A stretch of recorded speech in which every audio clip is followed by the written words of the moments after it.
Tomorrow we're checking in, and we'll have that conversation for sure. I'm sure he'll bring it up, and so we'll have that conversation. Karine, why do you keep doing this? Say that you call on people you've never called on, and you don't really. I just called on someone. Go ahead. Karine, You have the last question. Doing a great job as press secretary. Thanks, appreciate that. So you took a question earlier about Clarence Thomas, and you said it was up to the court to decide. Yeah. And my understanding is not really up to the court to decide; it's up to him to decide. So the question is, Well, no, I think the question that I got was, do we think the Clarence Thomas should recuse himself? Is that the question that you're asking? But he's in the position of deciding whether he ought to recuse Well, himself. then it's up to him. I'm just saying that I'm not going to comment from here. Really was what. Whether he can rule impartially. That's not for me to decide. And just last one on MBS. I mean, is it the White House policy to not publicly identify MBS as being responsible for authorizing the killing of Khashoggi? What I'm saying to you is that we take the killing very seriously. We put out a report. I just laid out what the Khashoggi ban actually did, just to be more the visa and what specifically the ban did, and also how we've enacted it. This is something that we take very, very seriously. That's why we released the report. You have heard from the president directly speak about the killing of Khashoggi. The president does not shy away of having conversations about human rights with leaders. He's had them many times before, and he will continue to do that. And this is again, this is something that we take very, very seriously. Thank you all. Human rights. You had a question? No? Oh, you're passing. You're passing. Okay. Okay. Go ahead. Go ahead.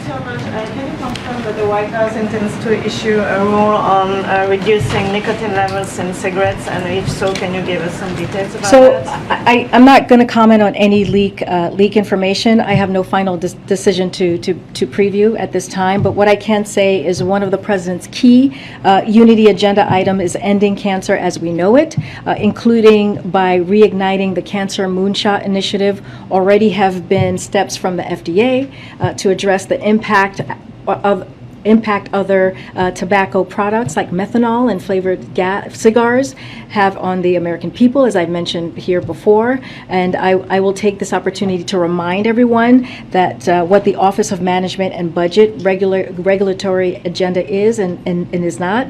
Agencies place on the regulatory agenda a list of all the proposed and final rules they are currently planning to issue in the months ahead. However, no policy decision has been made at this time, and I don't have anything else to preview for you at this time. Okay, we'll see you guys tomorrow. Afterwards, between the Justice Department and President Biden. One question for Africa, Karine. I'm going to come back, guys. Thank you. Why do we always have to beg for questions? Africans deserve questions as well, Karine. Come on. What is the latest on communications with Beijing, and are there still efforts to find a meeting for a face-to-face? No update on his schedule on any meeting at this time. Look, we've said this many times that we're keeping the line of communications open with Beijing. The president spoke with President Xi not too long ago. We read that out. It was more than a 2-hour and 20-minute conversation. That was his fifth conversation with the president, and on staff levels, there's an open dialogue that we're going to keep. Can I have a question, Karine? Okay, I'll take a couple more questions. Okay, I'm gonna take. Guys, go ahead. Okay. Give me a second. We have been asking for Go ahead. questions every time, and even when you give questions to Simon, it's because he forced. We don't need to force for question. We also deserve to have a question. Do you have something against African reporters? On Afghanistan, Sheikh Saldi said last He year. would refer you to the Department of Justice on that. I'm respectfully, I'm not asking you to comment on the Justice Department's investigation. I'm asking you whether there is an assessment going on to just understand just what if any damage has been done to protect American national security. Yeah, and I am answering your question. When it comes to any underlying materials or any contents of the ongoing investigation, we are just, the independent Department of Justice investigation, we're just not going to comment on it. Follow up on that? And if I may, Utah just filed a lawsuit over the president's decision to reinstate the boundaries of the Bears Ears and Grand Staircase national monuments. So does the administration have any reaction to this lawsuit? No, I'm not going to comment on the lawsuit from here. Okay. Does the Biden White House believe it's ethical to raid the home of the top political opponent?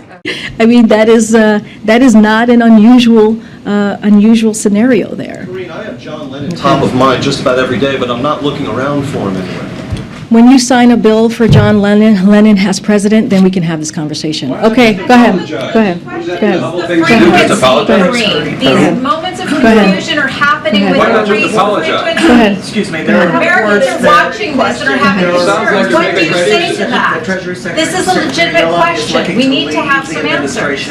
At the end of the year. What can you tell us about I'm that? sorry, somebody was yelling over you, so go ahead. There are reports that Treasury Secretary Yellen is looking to leave. It is not the your turn to administration. speak, and you're being rude to your colleagues, and let your colleague answer the question. Go ahead. Go ahead. No, you're yelling and over your colleague, so that is incredibly rude.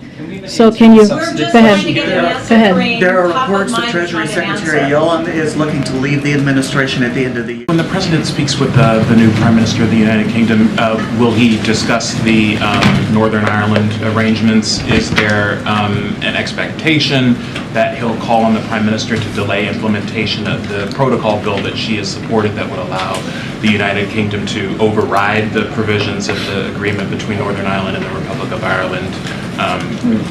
How's that going to come into So play? I'm not going to get ahead or speak to what the president might say or will say on the call. I'll say this, that we'll have a readout after the call later this afternoon. But he has been clear about his continued interest in Northern Ireland. Our priority remains protecting the gains of the Belfast Good Friday Agreement and preserving peace, stability, and prosperity for the people of Northern Ireland. Again, I'm not going to get ahead of what the president will or won't say. Okay, and the UK is obviously going through some serious economic concerns. They have an energy crisis that's going on. Is there any room for aid, assistance, or more to be done in terms of supporting them on lowering energy costs domestically? So you've heard us say this, that what we see Russia's doing, and we've been very clear about this, is that they're using energy, they're weaponizing energy, and it's choosing to one of the things that has been out there, to shut down the pipeline of Nord Stream 1. So the sanction we've imposed, we believe, do stand in the way of the pipeline to continuing operating. So the U.S. and Europe have been collaborating to ensure sufficient supplies are available. As a result of these efforts, European gas shortages will be full by the critical winter heating season, so we have more work to do, but again, we're working closely with our allies on this. And then one final one. Is there any status update on U.S.-UK trade negotiations, and do you expect that to be a topic on the call with the new Prime Minister? So I don't have any updates on that. Again, I'm not going to get ahead of what's going to be on the call with what the President's going to say to the new Prime Minister. We'll have a readout for all of you once it's done. Just one question. The president tweeted earlier today, I want to be clear, not every... Tuesday's White House press briefing erupted into chaos as reporters yelled questions on top of one another. This was an attempt to get answers from Dr. Anthony Fauci and Dr. Ashish Jha. The doctors were there answering questions about COVID-19 and encouraging Americans to get boosted. Press Secretary Karine Jean-Pierre was forced to intervene, calling out reporters for being, quote, disrespectful to their colleagues and their guests. Reporters continued to throw questions at the doctors out of turn, despite Jean-Pierre telling the audience she would not call on them if they continued to yell. Jean-Pierre got into a back and forth with one reporter until shutting him down by saying, quote, I'm done with you right now. Dr. Fauci, only 13% of... Hold on one second. We have a process here. I'm not calling out on people who yell. And you're being disrespectful to your colleagues, and you're being disrespectful to our guests. I will not call on you if you yell, and also you're taking time off the clock because Dr. Fauci has to leave in a couple of minutes. I'm done. I'm not getting into a back and forth with you. Go ahead, Jeremy. an answer to the Dr. Fauci, But she's only asking only a 30. great question. You're not being No, disrespectful. she's asking a valid Stop being question. disrespectful. You ask your question, you should allow her to answer the question. Jeremy, She's Jeremy, asking a valid it's Jeremy, question, Dr. Fauci, it's on Jer- the origin of COVID-19. It is not your turn. No, because It is not your turn. You can't on the same people. That's the question. thing. You can't read a press briefing. You need to call from people across the room. She has a valid question. She's asking about the origin of COVID-19. I hear the question. And Dr. Fauci is the best person to answer I that hear your question, but we're not doing this the way you want it. This is a disrespectful. It is. I'm done. Simon, I'm done. Simon, I'm done. I'm done with you right now. Go ahead. Go ahead. So Go only- ahead. You're taking time only- away from your colleagues. Go ahead. Only 13%. During Monday's White House press briefing, Press Secretary Karine Jean-Pierre had a major slip-up where she began to read a wrong answer to a reporter's question for almost 10 seconds. CBS correspondent Stephen Portnoy was asking Jean-Pierre about New Hampshire Democratic Senator Jeanne Shaheen, who was upset with President Biden for choosing South Carolina to kick off the 2024 primary.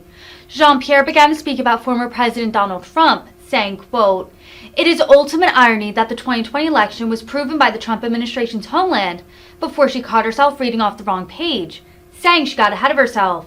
A few minutes later, Jean-Pierre was then asked about Trump's unlawful attempts to overturn the 2020 election in a following question. Watch as she then uses the same canned response she began reading previously. Senator Shaheen has a statement. She's apparently not coming to the ball tonight. She's upset that the president endorsed a proposal to put South Carolina ahead of New Hampshire, and she says that New Hampshire is now vulnerable for her party. Does the president have a response to that? So look, we honor the Hatch Act, as I mentioned many times before here, as we are talking about a potential election, a 2024 presidential election. But looking backward, it is the ultimate irony, that the 2020 election was proven by the Trump administration's homeland. Oh, sorry, I think I got ahead of myself there. We take the law very seriously here, and so that's the number one thing. And again, I want to be very careful because of 2024. And it places strict limits on what I can say because of the Hatch Act about future elections and, of course, political party processes. I know I was asked this question many times before about the DNC, and so I've always referred folks to go to the DNC. But again, as a candidate in 2020, and as we have heard the night of the New Hampshire primary, Joe Biden was very clear that to him, respecting our diversity as a nation and breaking down barriers for our people is a fundamental principle. And so he believes that what Democrats in office stand for, and he has upheld that principle as president. And so, again, you've seen him do that throughout his almost 2 years in administration, making sure that we see the diversity within his administration that is represented clearly across the country, and he wants to honor those values. And so that's as far as I'm going to get from here about the specific calendar. Again, don't want to get into politics as it relates to political parties. Can you talk about, with Congress considering repealing the COVID vaccine mandate for service members in the NDAA? John Kirby spoke earlier about the president's position, Secretary Austin's position of wanting, obviously, to keep it. So what is the White House prepared to do for that aspect of it, and is the president personally engaging with lawmakers on this? So, look, when the president met with the Big Four just last week, as you all know, Leader McCarthy raised eliminating the requirement that service members be vaccinated against COVID-19. So clearly they had a conversation, as you asked me about talking to members. The president told him that he would consider it, but also made clear that he wanted to consult with the Pentagon. And since then, as we've all heard, the Secretary of Defense has recommended retaining the mandate. That's because the COVID vaccination requirement was put in place to keep our service members safe and healthy and prepared for service. And I would remind, all of you that the Pentagon has a range of vaccines it has long required. So this is nothing new. This is, there's history here. There's precedent. So with respect to NDAA, those discussions are ongoing. I don't want to get ahead of it, but clearly, as I just mentioned, it was brought up in their conversation that he had with the Big Four last week. Has he had conversations about it since then? I don't have anything else to preview at this time for you on conversations specifically on the NDAA. I can say that we're just not going to get ahead of the process that's currently happening in Congress. And you said from the podium that the White House isn't going to respond to every single thing that former President Trump says or does, but the White House also did put out some statements over the weekend about his calls to essentially overturn the 2020 election and put aside the Constitution. So I'm wondering if you can elaborate on that and share more about in response to his comments. So look, and again, he is a declared candidate, so want to be very careful on how I respond to someone who has declared in 2024. But this is what I was trying to say earlier. As it relates to 2020 and election conspiracy. Look, it's an irony, right? That 2020 election was that he says this because ultimately it was proven by the Trump administration's Homeland Security officials to be the most secure of all time. And not just the Homeland Security officials, it was also upheld by Trump's administration's Attorney General and by over 80 federal judges, of whom were nominated by Donald Trump himself. And so in 2022, the American people came together just past midterms and utterly rejected the dangerous conspiracy that we have been hearing, the big lie that we have been hearing from the former president, but also many Republicans. And so, look, American people have been very clear. They oppose the way that Republicans have talked about this. They oppose the violent rhetoric that extreme MAGA officials have engaged in, and so we should listen to what the American people had to say just a couple weeks ago. Go ahead. Visa processing is recovering faster than projected, and this year we expect to reach pre-pandemic processing levels. And any specifics or more about the visa process, I would refer you to the State Department on that. Can you take a question on the U.S.-Africa Summit? Can you take a question on the U.S.-Africa Summit? Karine, why is it so hard to take a question on the U.S.-Africa Summit when the president is with 50 African leaders, the biggest gathering of leaders of his administration? Why is it hard for you to give me a question? It is not hard. I've answered. Would you let me answer the question, or are you going? Okay. But you don't give us questions. Okay. I'm trying to answer your question. Go ahead, sir. Go ahead. Again, I just tried. You wouldn't let me. Go ahead. I had two quick questions. No, but can I just tried, and you would not let me, sir. So your colleague is going to ask a question. Go ahead. Ask you a question. No, I literally just tried to answer your question. You shut me down. So now your colleague is going to. Let me ask the question first before you Okay. answer. Thanks, everybody. I'll see you tomorrow.